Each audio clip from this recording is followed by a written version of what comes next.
महानगरपालिका निवडणुकांच्या मतदार याद्यांमधील संभाव्य दुबार मतदारांचा काटेकोर शोध घेऊन प्रत्यक्ष मतदानाच्या वेळी दक्षता घ्यावी असे निर्देश राज्य निवडणूक आयुक्त दिनेश वाघमार यांनी पालिका आयुक्तांना दिले।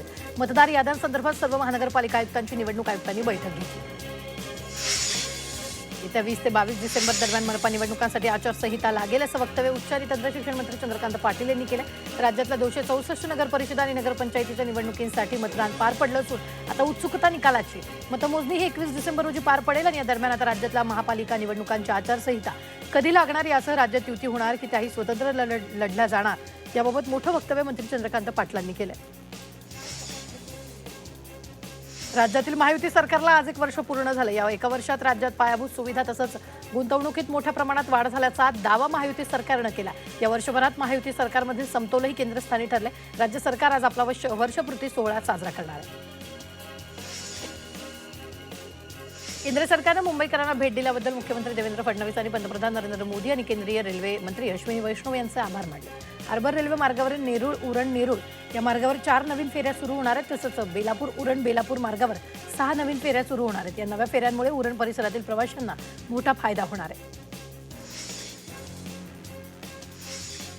महसूल विभागात चौकशीसाठी दक्षता पथक स्थापन करण्याचा निर्णय घेण्यात आलेला आहे। महसूल विभागातील अधिकारी आणि कर्मचाऱ्यांबाबत महसुली कामकाजाशी संबंधित प्राप्त होणाऱ्या तक्रारींच्या चौकशीसाठी समिती स्थापन करण्याचा निर्णय मंत्री चंद्रशेखर बावनकुळे यांनी घेतला। ताजलाईन हॉटेलनंतर वरळीमधील हॉटेलमध्ये भाजपच्या माध्यमातून अनियमितपणे युनियन स्थापन करण्याचा प्रयत्न ठाकरेंच्या सेनेनं भाजपवर केलेला आहे।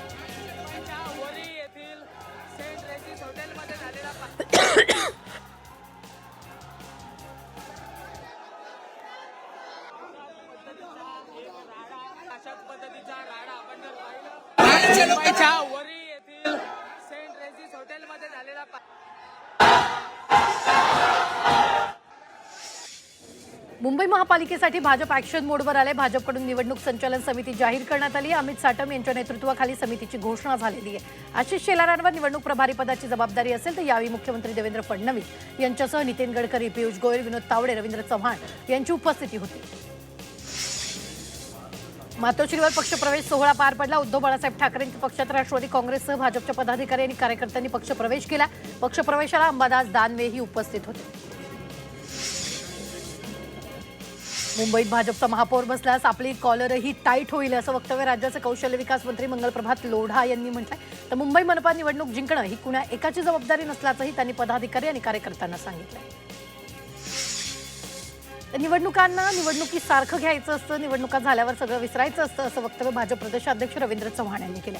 तर चव्हाणांशी वैयक्तिक वाद नव्हता असं शिवसेना आमदार निलेश राणेंनी म्हटलंय। नगर परिषदेच्या प्रचारादरम्यान महायुतीतील शिवसेना भाजपमध्ये संघर्ष निर्माण झालाय। मित्रपक्षातील ऑपरेशन लोटसवरून शिवसेना भाजपमध्ये निर्माण झालेला संघर्ष मिटण्याचे संकेत मिळत आहेत। एकमेकांचे कार्यकर्ते न घेण्याचा निर्णय झाला असं वक्तव्य भाजप प्रदेशाध्यक्ष रवींद्र चव्हाण यांनी केलं। या संदर्भात उपमुख्यमंत्री शिंदेंसोबत चर्चा झाल्याचंही त्यांनी म्हटलंय। तसंच विषय वाढवू नये असं सांगितलं गेल्याची माहितीही त्यांनी दिली।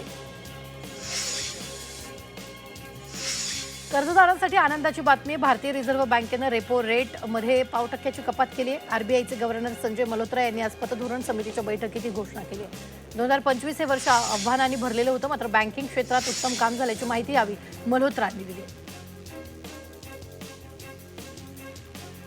भारतीय रिझर्व्ह बँकेचं आज द्वैमासिक पतधोरण जाहीर झालंय। त्यात रेपो रेट कमी होऊन व्याजदर अस्वस्थ झालेलं आहे।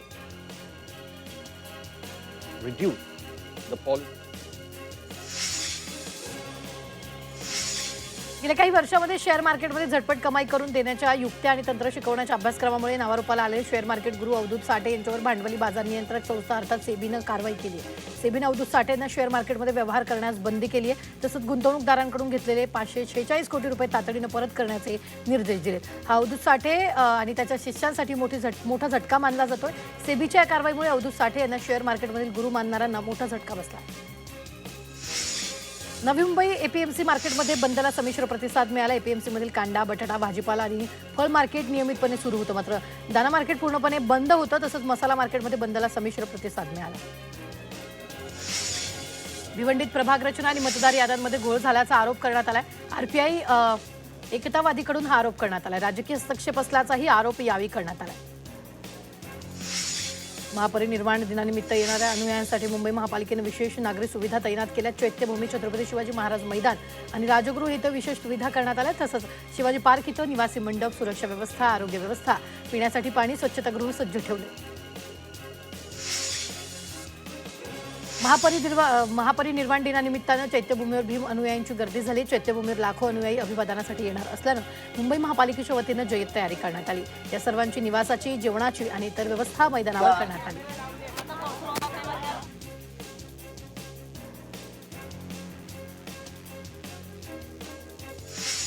वरळीत भाजप, शिवसेना, उद्धव बाळासाहेब ठाकरे पक्षामध्ये राडा झालाय। मुंबईत हॉटेलमध्ये नियमबाह्य पद्धतीने संघटना नोंद झाल्याच्या आरोपावरून हा जोरदार राडा झालेला आहे। मुंबईत महापालिकेच्या माध्यमिक आणि उच्च माध्यमिक शाळा मुख्याध्यापक संघटनेनं जोगेश्वरीतील शिक्षण निरीक्षक कार्यालयाबाहेर आंदोलन केलेले। यावेळी सरकारच्या शिक्षण विभागाकडून 15 मार्च 2024 रोजी काढण्यात आलेल्या शासन निर्णयाविरोधात हे आंदोलन पुकारण्यात आलं होतं। जोपर्यंत प्रलंबित शासन निर्णय रद्द होत नाही तोपर्यंत बेमुदत आंदोलन करण्याचा देखील इशारा देण्यात आला।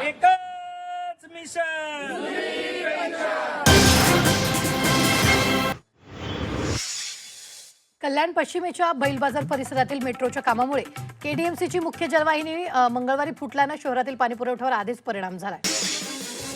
कल्याण पश्चिमेच्या बैल बाजार परिसरातील मेट्रोच्या कामामुळे केडीएमसीची मुख्य जलवाहिनी मंगळवारी फुटल्यानं शहरातील पाणीपुरवठ्यावर आधीच परिणाम झालाय। त्यातच आता दुसरीकडे रस्ता बंद केल्यानं वाहतूक कोंडी होती।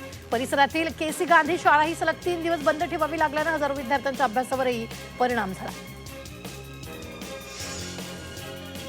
महिलेचे विनासंमती फोटो व्हिडिओ काढणं हा गुन्हा नाही असं सर्वोच्च न्यायालयानं स्पष्ट केलंय। खासगी कृत्य करत नसताना महिलेचे फोटो व्हिडिओ संमतीशिवाय काढले तरीही ते भारतीय दंड संहितेच्या कलम 354 अंतर्गत गुन्हा ठरत नाही असं सुप्रीम कोर्टानं स्पष्ट केलं। डॉक्टर अविनाश ढाकणे यांनी अतिरिक्त महानगरपालिका आयुक्तपदाचा कार्यभार स्वीकारलाय। महानगरपालिकेकडून त्यांचं स्वागत करण्यात आलंय। यावेळी त्यांनी आयुक्त भूषण गगराणींची भेट घेतली आहे। ठाण्यातील बेकायदेशीर बांधकाम तोडण्याचे आदेश देऊनही बांधकामावर कोणतीही कारवाई न केल्यानं बेकायदेशीर बांधकामाची संख्या वाढली आहे। या प्रकरणाची मुंबई उच्च न्यायालयानं दखल घेतली आहे। ठाणे महापालिका आयुक्त आणि अन्य संबंधित जबाबदार महापालिका अधिकाऱ्यांवर अवमानाची कारवाई करण्याचे संकेत दिले। महाराष्ट्र राज्य आंतरविद्यापीठीय आविष्कार संशोधन स्पर्धेसाठी मुंबई विद्यापीठानं प्राथमिक फेरीचं आयोजन केलं होतं। विद्यापीठ आणि महाविद्यालय स्तरावर विविध प्रकल्पांची निवड करण्यासाठी विद्याविहार येथील केजी सोमय्या महाविद्यालयामध्ये प्राथमिक फेरी पार पडली। महापालिकेच्या शाळेतील विद्यार्थ्यांच्या सकस आहारासाठी मुंबई महापालिका प्रशासनानं विशेष पावलं उचलली आहेत। मुलांचा शारीरिक विकास होण्यासाठी केंद्र सरकारच्या प्रधानमंत्री पोषण शक्ती निर्माण योजनेअंतर्गत शाळेतील विद्यार्थ्यांना पूरक पोषण आहार दिला जातो। आता विद्यार्थ्यांना पौष्टिक पदार्थ म्हणून एनर्जी बार दिला जाणार आहे। चिक्कीप्रमाणे असलेल्या या बारसाठी महापालिका 1,41,00,000 रुपये खर्च करणार आहे। शाळेच्या 2 ट्रस्टींच्या वादाचा फटका मुंबईतील एका शाळेतल्या विद्यार्थ्याला बसलाय। मालाडच्या अप्पापाडा भागातील शाळेतल्या मुलाला चक्क शाळेच्या गॅलरीत बसून धडे गिरवावे लागतात। शाळेच्या 2 ट्रस्टींमध्ये वाद सुरू आहे। या दोन्ही ट्रस्टींची केस चॅरिटी कमिशनकडे सुरू आहे। मात्र एका ट्रस्टीने शाळेतील क्लासरूमला टाळं लावलं, त्यामुळे विद्यार्थ्यांना गॅलरीत बसून शिक्षण घ्यावं लागतं। मुंबई महापालिका शाळेतील विद्यार्थ्यांना पौष्टिक पदार्थ म्हणून एनर्जी बार देण्यात येणार आहे। या एनर्जी बारसाठी महापालिका 1,41,00,000 रुपये खर्च करणार आहे। एसटी महामंडळानं विद्यार्थ्यांसाठी सुरू असलेल्या हेल्पलाईनवर राज्यभरातील विद्यार्थ्यांनी तक्रारी केल्या। या हेल्पलाईनवर राज्यभरातून 308 तक्रारी दाखल झाल्या, तर या तक्रारींवर तात्काळ कारवाई करण्यात येते। राज्यात नवीन फार्मसी कॉलेजना परवानगी देऊ नये असा प्रस्ताव देण्यात आला। गेल्या 4 वर्षात बी फार्मसी अभ्यासक्रमाच्या कॉलेजांची संख्या वाढली आहे, त्यामुळे रिक्त जागांचंही प्रमाण वाढलं। मुंबई विद्यापीठानं 2026 मधील उन्हाळी परीक्षांचं वेळापत्रक जाहीर केलं। 1 एप्रिलपासून परीक्षा सुरू होणार आहेत। विद्यापीठानं परीक्षा केंद्र आणि आसन क्रमांकाची माहिती जाहीर केली, त्यामुळे विद्यार्थ्यांना दिलासा मिळाला।